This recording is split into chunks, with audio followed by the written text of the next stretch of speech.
Polyurethane bushes or bonded rubber bushes, which is better? In this video, I'm going to give you what I reckon and give you a bit of an insight into the way these bushes work. Here at madmatt Four-Wheel Drive, I'm all about educating and building the four-wheel drive community so we can wheel well. I'd love it if you'd hit that subscribe button down there and hit the bell so you can get those notifications. So there's essentially two different ways these bushes work. So if we just take the bonded rubber bush first, that is going to be put into a control arm like these superior engineering units here, which are off the rear of an 80 series Land Cruiser. So this bush has been pushed into this housing here, and then we fit it to the vehicle, and there's a big bolt that goes through here and clamps that sucker in there as tight as all get out. She ain't going nowhere, but it's all been bonded together. So that means that when this bush is working, all of the movement happens inside the rubber. That's really cool. It works really well, and it's got some great advantages and some disadvantages. How does the polyurethane bush work? Well, let's get the arm back up here, even though it doesn't have the bush in there. You can imagine this bush, it's in two halves. We slide that into there, okay, and it's sitting inside that housing, all right? And then we put our bolt through there and we tighten that sucker up good and proper. But here's the thing. When it's tightened up, this bush will be allowed to move. And therefore, it is going to be greased. So we're going to apply grease in application when we assemble this into this area here, and even inside this bush there is some grooves and knurling to hold the grease in place. On the outside we've got these grease grooves to hold the grease in place. So as this arm is moving up and down, it's going to be sliding around on that bush. Great. Except in a four-wheel drive application it has a disadvantage, and that is when it flexes up, it creates a small amount of an opening inside between the bush and the inner sleeve, or between the bush and the outer sleeve. Why does that matter? Well, if you're in a mud puddle and all flexing up, that mud, grit, dust, dirt and grime is all going to get in there with the grease. What does that give you? Grinding paste. Now, polyurethane is a very good abrasive resistant material. So it will resist that grinding paste, but really it may not be the best application. So there is certainly places where a polyurethane bush is going to be good, and there's places where I don't reckon it's the best thing for the job. And that's why I'll use rubber in certain applications, and I'm happy to use polyurethane in other applications. So let's have a look at some of the ways the design of these bushes work. Now, I'll just say there are some companies out there who are designing their polyurethane bushes and really getting some good engineering involved in them to combat some of the issues. But it comes back to horses for courses. So let's have a look at the design of these two bushes from the perspective of flex, which is in the front of an 80 series or some patrols and stuff, and certain other vehicles as well. You have a radius arm or a control arm that's coming through, and when the vehicle flexes and the articulation goes on, this arm is going to need to move like that. These bushes are flogged out and the bolts are loose. That's why I can do this, so I can demo it to you. Okay, so that can move, and that's going to move quite a bit. If ever you get under the vehicle when it's flexed up and have a look in there, you'll see how this is actually flexed up to the bracket, assuming you have bushes that allow it to flex. And that's where I personally prefer to run a bonded rubber bush in situations like this over one of these bushes, and this is why this bush works better. Look at the distance here and how we've got all this clearance around inside the bush for this to move inside the rubber section there. With the polyurethane design, we don't have that clearances there. So when this goes into that location there, let me see if I can demo it over here.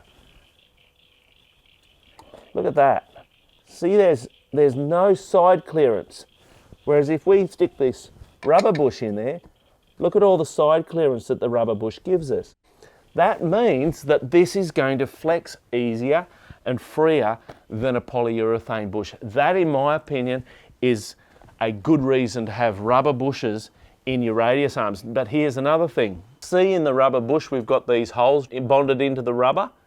Well, that hole allows, when you install these, you install them vertically in the radius arm. That allows, when we flex, this inner bush to have somewhere to go because there's no material up in there. I've even seen bushes where they don't have that, and I've got a drill and drilled a bit of rubber out just to allow that to flex a little bit better. So there's some key differences. But polyurethane bushes are they do definitely have a place in my opinion, and that is like shock absorbers, for example, where they're in compression, they don't have that so much of that sort of movement, they just have more this sort of bashing going on. These are going to last for years, and that's what I've found is that when I've used polyurethane on my shock absorber bushes, they don't tend to wear out or fail and nearly as quickly as the rubber ones do. So that's another good advantage of the polyurethane bush. The next thing you'll often hear people saying is, you know, I've got these polyurethane bushes in and they're harsh and they made the car really stiff and all of that sort of thing. Well, that's not necessarily an issue with the polyurethane. That can be more an issue with the design of the bush, which I think means you need to look at companies who are putting the time and money into properly designing and putting the R&D money into creating bushes in polyurethane that work for the point where they're designed for. So if they're making a bush to go in a radius arm, I think some of these considerations need to be taken on board. If they're creating shock absorber bushes, they need to use them there. But here's the other application and consideration as to whether you go rubber or polyurethane. How do you use your four-wheel drive?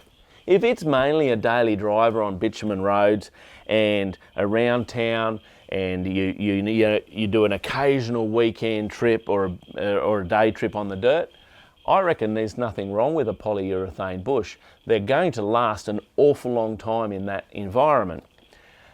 But if you're a bit of a flex monster and keen to flex up and do a lot of hardcore wheeling on it as often as you can, well then I tend to go for the rubber. The other drawback you can have with the rubber though, if it's anywhere near lubricants like oil or grease or things like that, the rubber does tend to perish in that environment.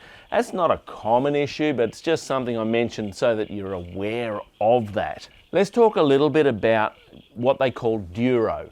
Duro is it's a hardness measurement, and oftentimes when people have a harsh ride out of polyurethane, it's because the product is actually too hard, and that comes back again to that designing the right bush for the application. Whereas the bonded rubber ones, you have a duro for rubber as well, and you can make a very hard rubber bush.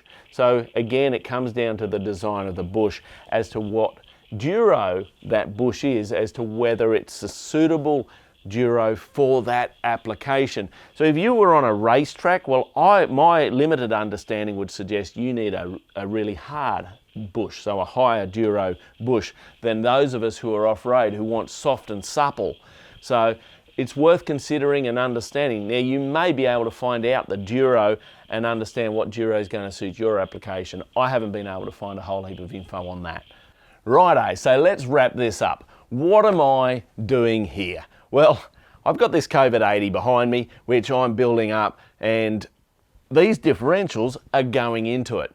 And all the links, like these ones here, are going to be going in there as well. And as you can see, they're well and truly stuffed. So I went to my mates at Terrain Tamer and I said, look guys, can I get a bush kit and can I have a chat to the people about the differences between polyurethane and bonded rubber bushes? Because the guys at Terrain Tamer do both, and they've got these polyurethane kits which are, depending on your application, they're going to be perfect for your needs, or they do the full rubber kits as well, which is the way I'm going in this vehicle for the reasons I've just explained. So Terrain Tamer has supplied me with a set of rubber bushes for the vehicle, but they haven't told me what I need to say or anything like that. They're not paying me any money to create this video. So I just wanted to be clear about that and let you know how this is actually working. What I'm trying to do here is help you understand which way you can go and give you some information so you can buy the right tool for your vehicle, for your application. And I hope that I've done that. Look, I'd love it if you'd hit some comments down below. Tell us your experiences between polyurethane and rubber, and I'm sure that there's both camps. I think the key message is that there's horses for courses. I'm Mad Matt. Stay safe on the trails.